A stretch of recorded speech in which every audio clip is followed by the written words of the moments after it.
Stitch Sprouts is proud to present Technique Tuesday, your weekly source of knitting and crochet tips and tricks.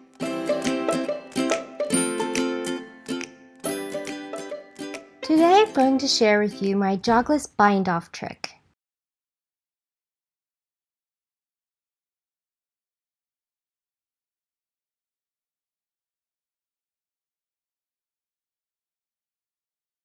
When you're knitting in the round and you bind off, you usually have a jog at the top and bottom. And this is because when you knit in the round, you're creating a spiral. And so you get this gap at the end and a gap at the beginning that we call jogs. Let me show you with this strip of paper.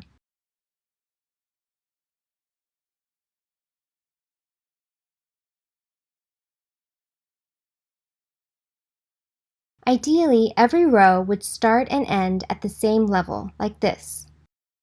See how the colors line up? However, because we knit in a continuous spiral, we end up with something that looks more like this. Row 1 ends and row 2 begins on the same level, making the colors offset. This also causes the last row to hang off the top and the first row to hang off the bottom. You will also find this causes a problem if you are knitting stripes or any kind of color work. There are several ways to combat this jog issue if you look for tutorials on Joggless Jog, and perhaps I'll do a Technique Tuesday video on that in the future. But today I'll show you how to hide the jog for the bind off and cast on edges. I actually learned this trick from crochet.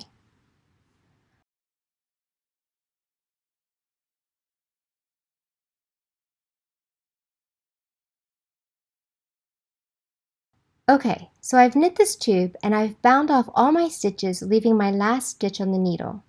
I've also cut my yarn, leaving about a 6-inch tail. Now I'm going to carefully slide my last stitch off the needle. Thread the tail onto a tapestry needle.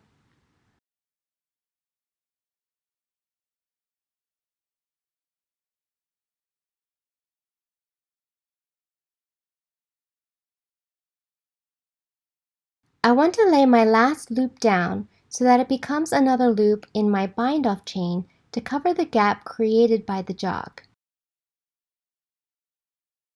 So what I'm going to do is use my tail to fake it.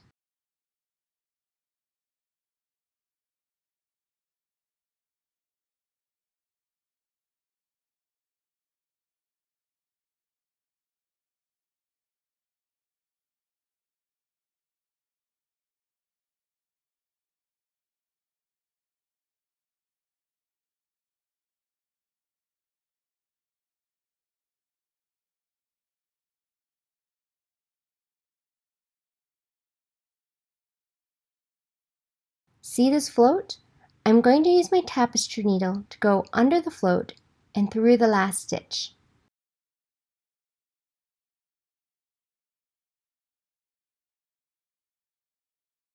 Under the float and through the loop, and pull through.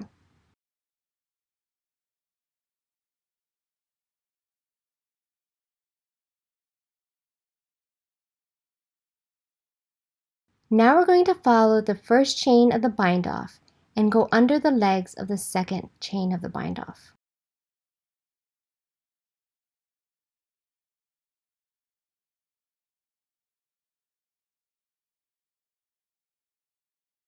Pull through.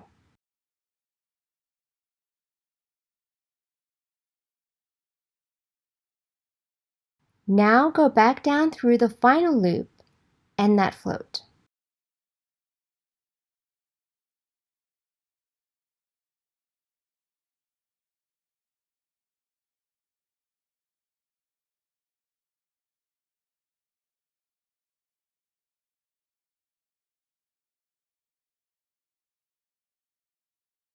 Pull things to tighten it up.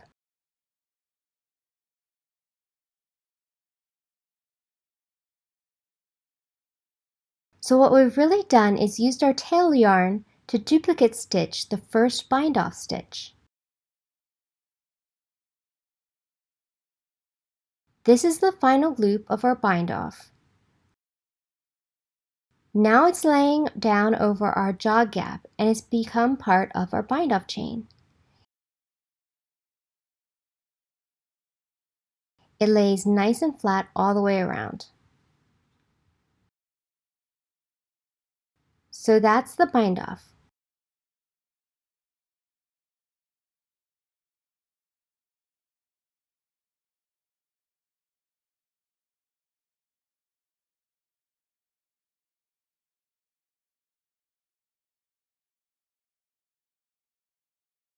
What about our cast-on edge? Our cast-on edge has the same kind of jog. You can see it has the same gap, but it's a little different. I did a long tail cast on, so it doesn't have a chain. It has these little swoops. But we are going to do something similar. Again, we're going to use our tail and thread it onto our tapestry needle.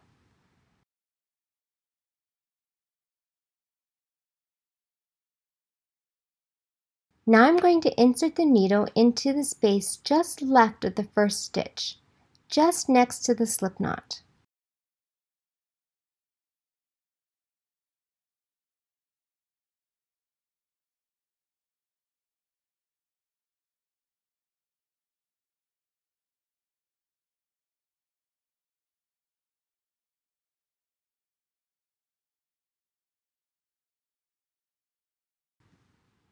And what that's going to do is to create one more swoop. It's a little loose now, but when you weave in your end, it will secure it.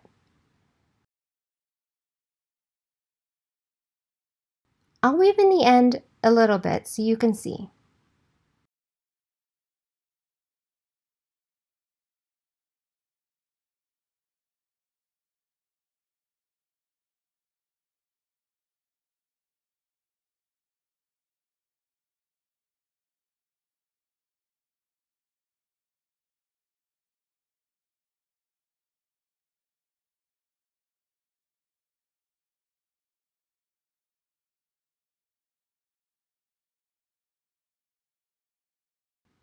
There, doesn't that look nicer?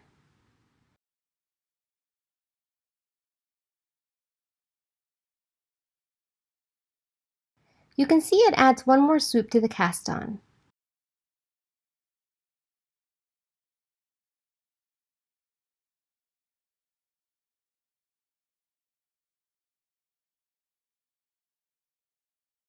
It's not perfect, but it's a lot better than having a big gap.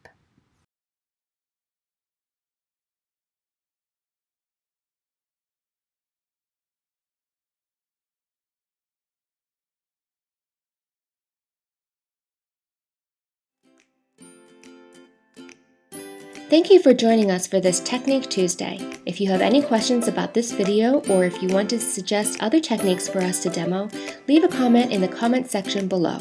If you enjoyed this video, please give us a thumbs up and subscribe to stay up to date with everything Stitch Sprouts.